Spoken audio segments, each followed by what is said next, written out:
Le professeur Pierre Alaka est notre invité ce matin. Il est en direct de nos studios. Professeur Pierre Alaka, bonjour et bienvenue sur Balafon. Bonjour Marie-Flora Massana. Ça va parler bonjour fiscalité. Emmanuel Coco, Charles Demba et bonjour à ceux qui assurent la diffusion. Il s'agit de Ben Hadji à la mise en onde et Loïc Tegia derrière les caméras. Professeur Pierre Alaka, lorsque vous entrez dans ce studio, on évoquait avec le docteur Albert Zé cette consommation de produits qui devient finalement une urgence de santé publique face à une hécatombe annoncée. Vous l'avez écouté, tout est faux aujourd'hui, même l'eau minérale qui devrait être en principe celle recommandée. On trouve déjà du faux à l'intérieur, du moins de l'eau impropre à la consommation. Et pourtant vendue. Et pourtant vendue, c'est à croire que nous sommes entrés dans l'ère de la mort, puisque si les pouvoirs publics ne peuvent plus assurer la santé des populations, ça veut dire qu'il y a un problème. Et il y a un problème d'autant plus que les premiers consommateurs de ces produits impropres, notamment les sachets, se trouvent dans nos villages. Or, dans nos villages, c'est là où on fait l'agriculture. Et vous pouvez comprendre que d'ici quelques années, il n'y aura plus des mains fortes pour nous alimenter en ville. Et ça va entraîner sur le plan économique des importations massives de ce que nous consommons. Et dans ces importations massives, les uns et les autres vont encore s'y engouffrer avec des contrefaçons pour nous empoisonner davantage. Donc, il y a urgence dans la maison. Je crois que les pouvoirs publics, j'ai écouté le docteur Zé, je crois, oui. Et son appel est un appel de cœur, c'est un appel de citoyen qui a compris l'urgence de la santé dans un État. Un État qui n'est pas en santé est un État économiquement faible, politiquement absent et socialement idiot. Donc il est grand temps qu'on mette fin à ça. Il n'y a pas que les boissons énergisantes. Mais moi, j'ai une question. Comment ces produits se retrouvent sur le marché? Est-ce que ça veut dire qu'il n'y a pas un véritable contrôle aux portes du Cameroun? Ça passe par quel circuit? Ou même à l'intérieur. Les Camerounais sont très ingénieux. Les Camerounais sont très ingénieux et nous savons très bien que cette ingéniosité, ce n'est pas pour le bien du Cameroun, c'est pour le mal du Cameroun, malheureusement, et le mal des Camerounais. Donc, il faut être très malin pour rentrer dans leur surface de réparation. Comment est-ce qu'ils opèrent au quotidien pour que tous ces produits se retrouvent dans des grandes surfaces où on est au moins sûr que les produits qui y sont vendus sont normés. Oui. Voilà, on peut encore penser que si c'est au quartier, bon, chez les petits épiciers, ils sont facilement embobinables, mais quand c'est dans les grandes surfaces, ça devient compliqué. Voilà. Parce que même dans les grandes surfaces, on retrouve aujourd'hui ce qu'on ne devrait pas retrouver. C'est terrible. Vous allez acheter les mauvais vins, les mauvais whisky, c'est dans les grandes surfaces. Ça veut dire qu'il y a un problème à tous les niveaux. Mais vous avez évoqué tout à l'heure, professeur Alaka, les whiskies en sachet. Ces whiskies qui sont en principe interdits de consommation sur le territoire camerounais. Mais au-delà de ça, d'autres rentrent sur le sol. On a d'ailleurs eu un reportage de nos correspondants Daniel Aman à Garoua avec des noms insolites, Tiroma, Atanganji, Villemort. Ouais. Ce sont des whiskies en sachet qui existent. Sur le marché. Si on revient dans le Grand Sud, vous avez par exemple un whisky sans publicité, mais dont le nom effraie, c'est Tombo. Et qui est vendu au vu et au su de tout le monde. Pourtant, on connaît très bien les dégâts que ces produits, notamment ces whiskies en sachet, ou même encore, parce que d'autres ne sont même pas dans les sachets, ils sont dans des petites canettes. Ils sont dans des canettes, donc vendus au vu et au su de tout le monde. Qui, finalement, pour réguler, pour contrôler ce que consomment les Camerounais? Bah écoutez, il y a beaucoup d'acteurs et c'est justement cette multiplicité d'acteurs qui rend l'action inefficace. Il y a d'abord au plan national, le gouvernement à travers le ministère de la Santé, ça a été dit, ce n'est pas faux. Mais il y a maintenant au niveau décentralisé et les représentants du gouvernement que sont les préfets et les représentants des préfets que sont les sous-préfets au niveau des arrondissements. Malheureusement, c'est les plus impliqués de mon point de vue, parce que sinon on ne comprendrait pas pourquoi. On peut admettre que les commerçants continuent à vendre cela et admettre également que les jeunes continuent de consommer ça. Et aujourd'hui, il y a un phénomène au village, les jeunes ne travaillent plus. Ils ont opté pour la moto. Ils ont opté pour la moto. Allez donc voir la relation entre les accidents et tout ce que vous avez appelé la Tombo, Chiroma, Atanganji et j'en passe. Mais c'est la catastrophe. Il faut absolument trouver une solution pour que cette hémorragie s'arrête. Sinon, quel Cameroun voulons-nous pour nos enfants? Mais pendant ce temps, depuis le 1er avril 2026 au Cameroun, un téléphone non déclaré aux douanes se désactive automatiquement. Plus de réseau, plus d'appels, plus de données. L'État a décidé que vos téléphones n'a plus le droit de parler. Professeur Alaka, simple réforme technique ou basculement vers un contrôle numérique sans précédent? Les deux. Les deux, parce que vous savez, l'État a besoin d'argent. Tous les États ont besoin d'argent. Les États socialistes comptent sur leurs entreprises publiques et sur la richesse de l'État, la richesse du sol, la richesse du sous-sol. Les États en développement, pour ne pas dire en voie de sous-développement comme les nôtres, comptent sur l'impôt. L'impôt à l'intérieur et l'impôt à la porte. Ici, on est au niveau de l'impôt à la porte, dont les droits de douane. On s'est effectivement rendu compte qu'un pays comme le Cameroun, qui a deux grands opérateurs, qui ont pratiquement 20 à 30 millions d'abonnés, les deux en même temps, et quelques années avant 2023, autour de 2023, c'était 100 millions de droits de douane, je crois. Alors, ça n'a pas de sens. En matière de téléphone importé, alors l'État avait frappé du poing sur la table et une réforme a été mise en place qui consistait à voir les utilisateurs des téléphones payer eux-mêmes leurs droits de douane. Ça a été un tollé, on en avait parlé. Or, c'est une réforme que moi j'avais soutenue pour deux raisons. La première,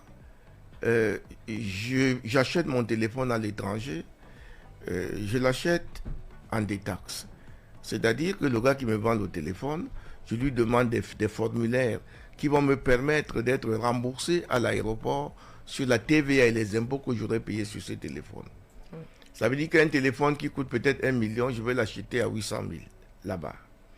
Quand je reviens ici, je vais dédouaner ce téléphone peut-être à 100 000 ou à 150 000. Et du coup, j'ai gagné 50 000 ou 100 000. Donc, pour moi, c'était dans l'intérêt des utilisateurs. Et puis, les importateurs des téléphones rendus au Cameroun vendraient moins cher parce que chacun va se débrouiller avec ses crédits de consommation à payer doucement ses droits de douane. Mais ça avait été mal compris et l'État ne s'est pas arrêté là. Et l'État a donc utilisé désormais l'informatique pour une nouvelle taxation, pour une nouvelle méthode de taxation des téléphones. Et après calcul, l'État s'était rendu compte que c'est presque 25 milliards qui perdaient chaque année. Alors, comment fait-on ces calculs? Comment est-ce qu'on sait qu'il y a tel nombre de téléphones qui sont entrés? Eh bien, chaque téléphone a un numéro, a une identité. Ça s'appelle l'IMEI. I-M-E-I. L'IMEI. L'IMEI, c'est la carte d'identité du téléphone. Dans la nouvelle taxation maintenant, ce qu'on fait, c'est que lorsque les importateurs amènent les téléphones, au moment de la déclaration de ces téléphones à la porte, donc à la douane, on relève le numéro d'IMEI qui donne les caractéristiques du téléphone et c'est sur cette base. On sait que ça, c'est un iPhone machin, Pro Max, tout ce que vous voulez, un Samsung, ceci, et la taxation est là, elle sort dans la mercuriale et vous payez les droits de douane sur ce téléphone. Dans la plateforme de la douane, ce téléphone, ce numéro IMEI est transféré dans les plateformes des opérateurs. Okay. Donc lorsque vous mettez une puce de tel opérateur ou de tel autre, automatiquement, vous avez le réseau. Parce qu'il y a deux plateformes. La plateforme de la douane avec CAM6 et la plateforme des opérateurs. À partir de là, l'État a dit, OK, on va faire un glissement de responsabilité en matière de paiement de droits de douane sur le téléphone. On va aller du redevable réel au redevable légal. Le redevable légal va être désormais l'importateur. C'est lui qui va payer les droits de douane. Et au moment de revendre le téléphone à l'intérieur, le consommateur va payer les droits de douane sans se rendre compte. Et sur le plan social et psychosociologique, ça marche. Pourquoi ça marche? Parce qu'au Cameroun, plus le téléphone est cher, plus on se vante. Vous avez des jeunes filles qui arrêtent leur iPhone. On est déjà à combien là? 17 Pro Max. 17 Pro Max comme ça. Il n'y a que les filles qui comptent. Voilà. Pour qu'on voit qu'elle n'est pas n'importe qui. Donc ça passe. Et vous êtes même content de payer le téléphone à 1,5 million parce qu'on sait que vous avez 1,5 million dans votre bras. Donc, psychosociologiquement, le basculement du redevable réel au redevable légal a été une bonne chose. Bon, maintenant, cette réforme a fait quelque chose d'exceptionnel sur le plan social. Parce que sur le plan social, nous qui avons déjà des téléphones, moi, mes téléphones, je les ai ramenés de je ne sais plus où. Mais dès lors que c'est rentré au Cameroun avant le 31 mars, je ne peux plus payer les droits de douane. Il y a une exemption, une amnistie fiscale, si vous voulez. On dit, OK, vous n'allez plus payer les droits de douane sur vos téléphones, c'est acquis. C'est acquis. Dès lors, sur le plan économique, c'est une très bonne chose parce que si on veut désactiver tous les téléphones non dédouanés avant le 31 mars 2022, on est en 2025, c'est ça? 26. Ah d'accord. 31 mai. 2026, eh bien, vous allez voir que les chiffres d'affaires des opérateurs vont baisser. Donc, sur le plan économique, en donnant cette amnistie, l'État a quand même bien réfléchi et c'est pas habituel. Hein. Mais professeur Alaka, le ministre des Finances a accordé un délai de régularisation plutôt sans amende jusqu'au 30 avril dernier. C'était le 30 avril dernier, délai désormais expiré donc. Que doivent faire les utilisateurs? C'est vrai, vous n'êtes pas du ministère des Finances, mais que doivent faire les utilisateurs qui aujourd'hui se retrouvent justement dans cette situation? Je rappelle qu'entre le 1er et le 25 avril, la douane avait détecté 700 000 nouveaux téléphones non déclarés. Alors, on paye chez qui lorsque j'essaye d'utiliser mon téléphone et je n'y arrive pas? Il faut très bien comprendre ça. Tout à l'heure, je me suis arrêté au 31 mars 2026.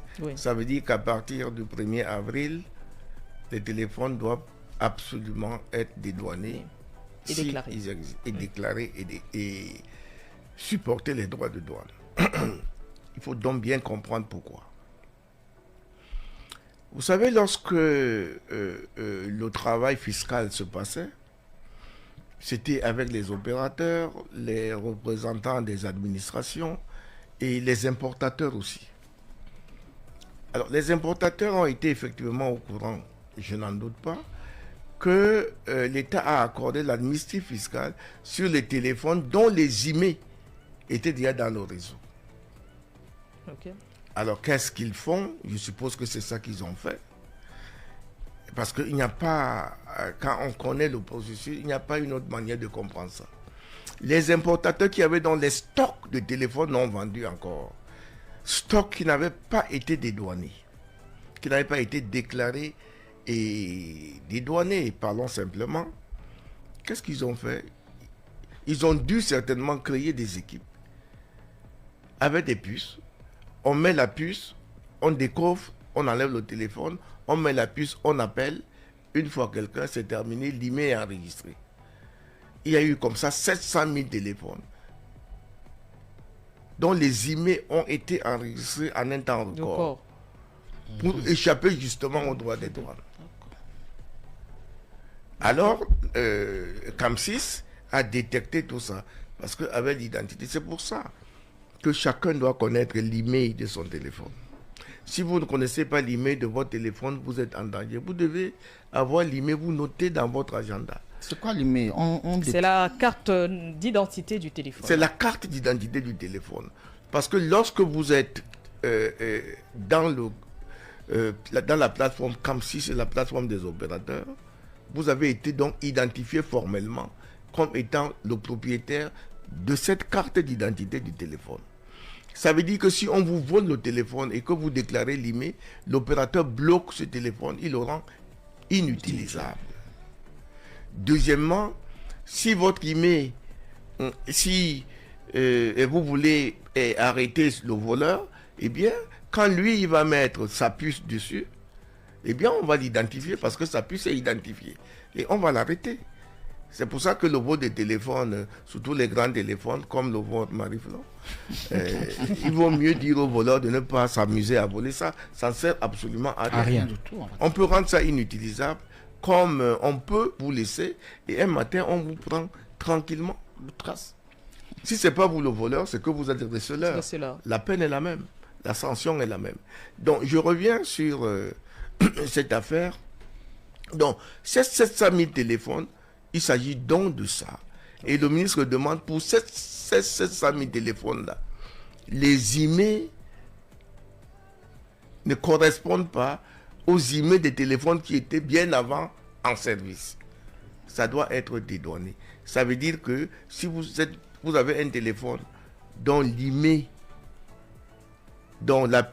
n'a pas été déclaré, eh bien, il faudrait déclarer. Alors, comment faire pour déclarer? Vous ne pouvez plus repartir chez l'importateur, le vendeur, celui qui vous a vendu, parce que lui, il n'est plus avec vous. Il a déjà vendu. Il a déjà vendu. Mais vous devez amorcer la procédure de déclaration individuelle auprès du service de la douane.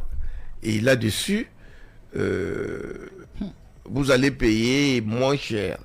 Parce que le ministre des Finances, non seulement a demandé qu'on fasse des déclarations sans pénalité, mais aussi a divisé par 2, a fait un abattement de 50% des droits de douane. Je vous prends un exemple. Si vous avez un téléphone qui coûte 1 million, dont la valeur marchande est 1 500 000, vous ne payerez que 100 000 de droits de douane. Pourquoi ne pas payer? Il faudrait payer. Puisque vous avez ce téléphone qui coûte déjà cher, rendez-le, faites de ce téléphone le vôtre, en vous acquittant des droits de douane. Sinon, vous n'allez jamais l'utiliser. Voilà. En d'autres termes, on doit dédouaner nos téléphones pour ceux qui sont dans la situation de... Dans la situation des 700 000 téléphones qu'on peut appeler, mais on ne pourrait pas parce que le ministre des Finances, si je comprends bien, utilise la persuasion.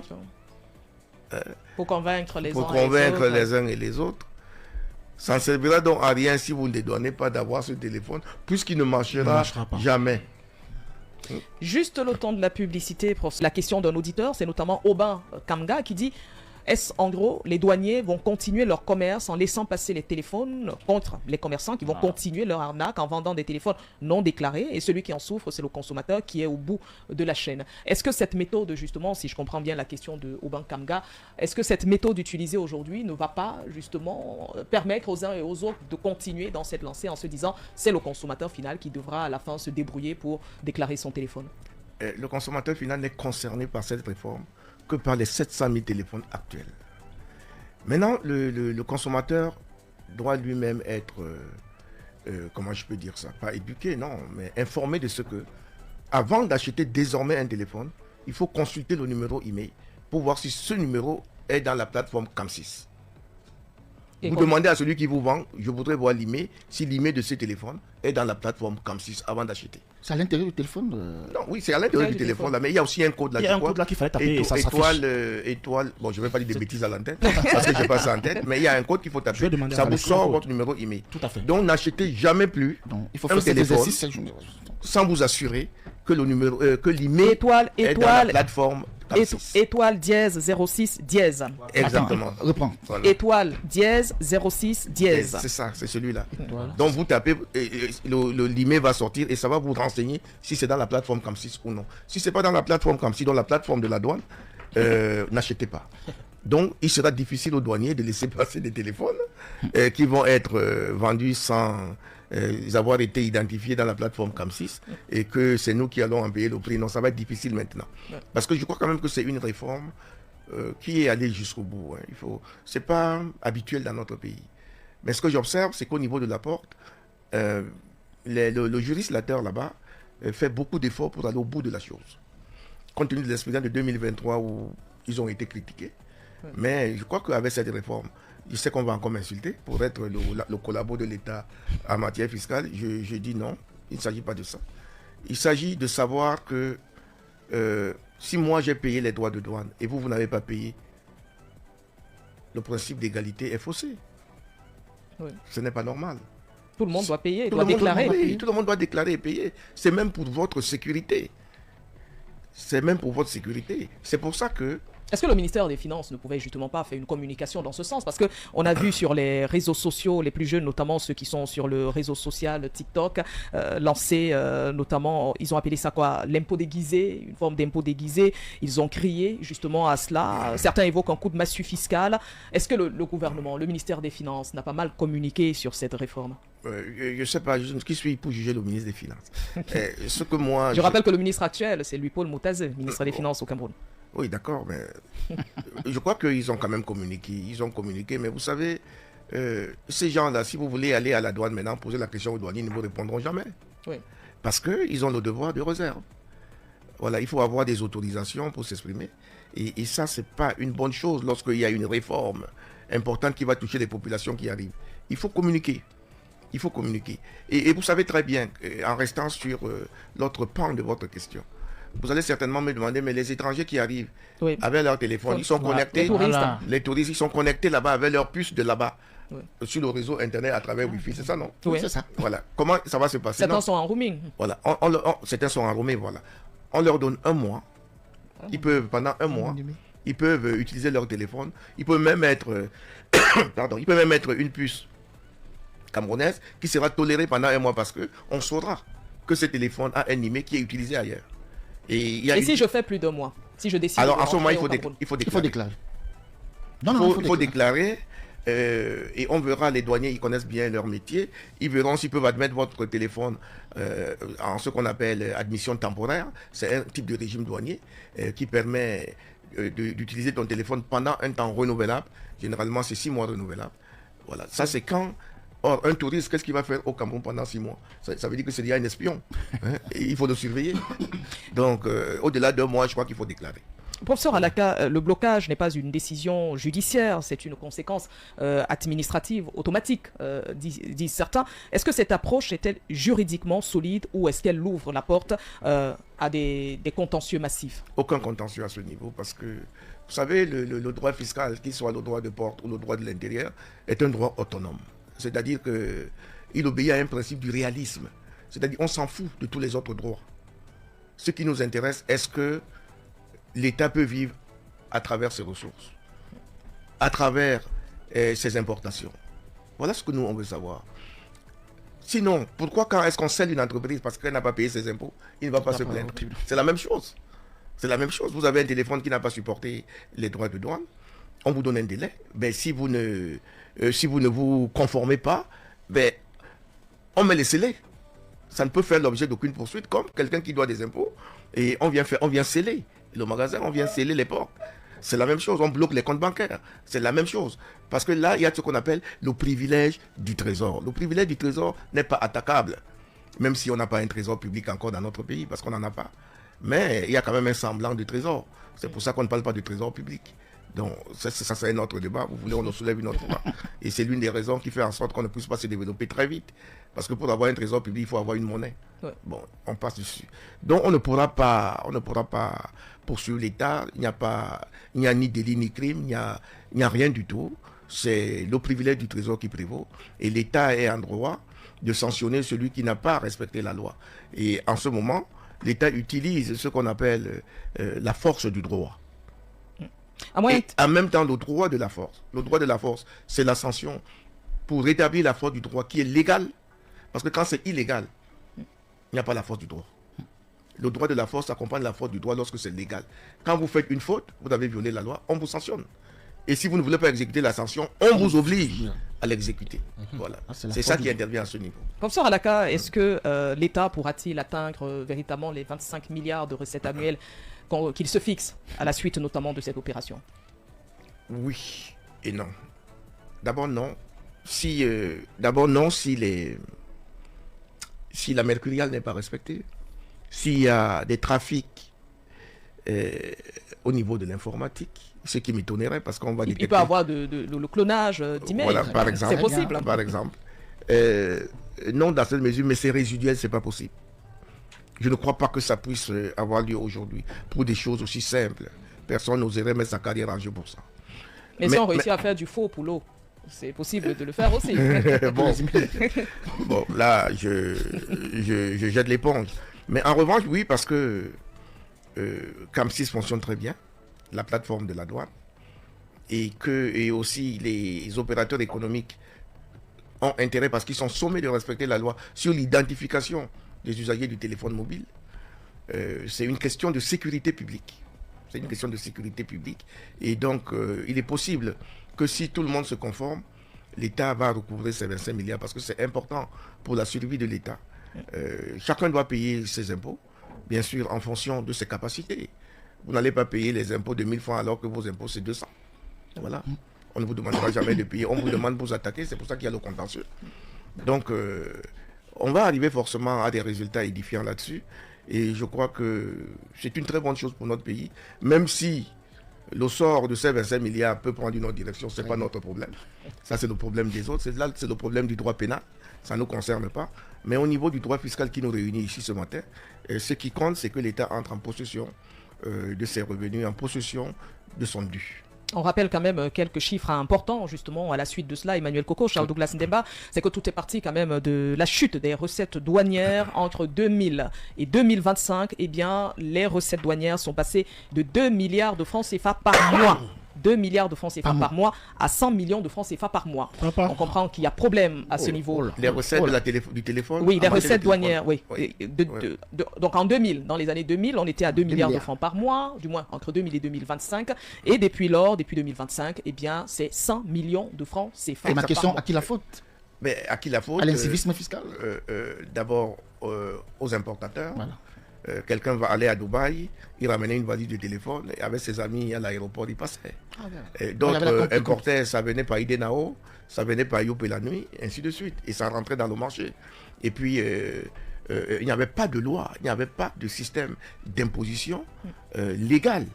Voilà, donc c'était encore un tâtonnement au niveau de cette marchandise qui est minuscule. Et je peux mettre ça dans la poche et je passe. Je peux mettre ça dans les poches de mes vestons et tout, je passe. Si par voyage, je fais passer 50 téléphones et nous sommes 1000, 2000, 3000 à faire la même chose, naturellement, l'État va perdre. Aujourd'hui, donc, on a estimé que par l'identité du téléphone, non seulement on connaît le téléphone, sa marque, sa capacité, son prix, on peut valablement imposer. Oui. Et donc, il faut que la réforme s'appuie sur l'email. Et c'est pour ça que par rapport à votre première question, j'ai dit les deux, parce que c'est aussi une révolution informatique. Oui. Voilà. On rappelle pour la vérification de votre email, vous pouvez donc taper sur votre téléphone à l'instant où vous nous écoutez étoile dièse 06 dièse ou par SMS le 82 23 82 23 8223 ou aller simplement sur le portail de la douane douane.cm justement pour le paiement des droits Mobile Money, Orange Money ou dans les bureaux de la douane. Voilà donc des informations également importantes pour ceux qui ont constaté que leur téléphone ne passe plus. Première chose, étoile dièse 06 dièse pour avoir l'email de votre téléphone. Vous pouvez également procéder par SMS au 82 23. Allez sur le portail de la douane, douane avec S à la fin.cm. Les paiements se font par Mobile Money, Orange Money ou dans les bureaux de la douane. Là, je fais une communication de la douane déjà. Hein. Je crois que je vais leur agresser une facture. Ça, c'est la communication de la douane et du ministère des Finances. Je vais vous envoyer la facture tout de suite là. Tu n'as pas un ami douanier, eh bien, je dois envoyer ma facture là-bas. Parce que pendant qu'elle communique comme ça, mon service commercial me guette là derrière. Envoie ça à Madame Massengue. J'envoie ça à Madame Massengue. Oui, Madame Massengue. Je vais couper cet extrait et je lui envoie ça. Parce que ça, il faut payer. Bonjour Madame Massengue. Oui, professeur. Donc, et les informations que Marie-Flore vient de donner sont également valables lorsque vous voulez acheter un nouveau téléphone. Oui. Assurez-vous que votre email est reconnu par la plateforme CAM6 et la Direction Générale des Douanes. Sinon, n'achetez pas. Voilà. Merci infiniment pour cette pédagogie, professeur Pierre Alaka. Une vraie pédagogie, et je profite de l'occasion pour dire à certains qui taxent certains intellectuels, des intellectuels de l'opposition, non. Professeur Alaka est un intellectuel républicain. Oui. Il vient éclairer sur des questions pour donner...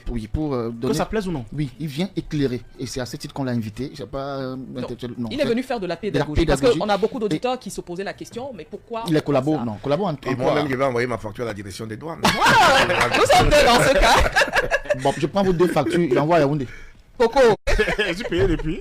Merci infiniment, professeur Alaka. Mais c'est moi qui vous remercie. J'espère que vos auditeurs, téléspectateurs et internautes et autres ont compris que pour ceux qui sont à l'étranger, si vous venez au Cameroun, ne passez pas un mois avec votre téléphone. Si vous êtes là pour plus d'un mois, eh bien, rassurez-vous, à la fin du mois de votre séjour, du premier mois de votre séjour, suivez les informations que Marie-Flore vient de communiquer. Si vous êtes au Cameroun, assurez-vous que votre téléphone, son email est reconnu. Tout à fait. Et puis vous serez tranquille. D'abord, c'est pour votre sécurité. C'est pour votre sécurité. Votre téléphone ne sera jamais plus en danger. Vous le perdez, personne ne peut l'utiliser. Dès lors que vous aurez communiqué l'email, quand vous signalez, on bloque. Donc il va avoir, sauf à être méchant, il va chercher à le remettre d'une manière ou d'une autre. Voilà. Mais s'il veut l'utiliser, il ne l'utilisera jamais. Et si on veut l'arrêter, on ne bloque pas l'email, mais quand il met une puce, cette puce qui est identifiée à son nom, on va l'arrêter. Voilà. Donc c'est une mesure importante. Il faut avoir quelque chose qui vous appartient en propre dans la vie, pour ne pas être en train de dire, comme les civilistes français, possession vos titres. Parfois, possession peut ne pas valoir titre. Absolument. Quand on vous vole un téléphone, est-ce que celui qui vous l'a volé, c'est le sien? Non. Pourtant, possession vos titres. Donc, alors qu'il possède déjà. Et par la même occasion, faire attention au deuxièmement téléphone que vous achetez. Voilà, parce que parfois, vous allez finir receleur. Voilà. Donc faites attention. Et le receleur en droit pénal est condamné plus que le voleur. Il y a Pablo Guébécana également qui a fait une remarque sur les téléphones, les emails, puisqu'il y a les téléphones qui viennent avec la possibilité d'avoir 2 puces. Donc pour une puce qui est identifiée, on pourrait vous bloquer parce que vous avez fait avec une puce, il y a un deuxième email qui correspond à la deuxième puce. Ça aussi, il faudra... Quand vous avez un téléphone qui a 2 puces, ça fait 2 emails. Comme ton téléphone. Comme mon téléphone, voilà. Donc si tu as fait avec une seule puce, non, c'est on peut bloquer le téléphone. C'est pas moi, j'ai fait avec 2 puces. Bon, moi, ça me conseille pas. Mon téléphone a eu sa puce. Parce que vous ne faites que m'intriguer depuis là, je vous vois. Mais merci infiniment à Papi Bikanda pour cette précision. Donc, ne pas se limiter si vous avez un téléphone qui prend 2 puces, ne pas se limiter à une seule. Vérifiez les 2. Et le professeur Alaka qui a dédouané sa chemise là. On demande si ça a été dédouané. Merci, professeur. Merci, Marie-Flore. Merci à vous tous, Emmanuel Coco, Degba. Merci beaucoup.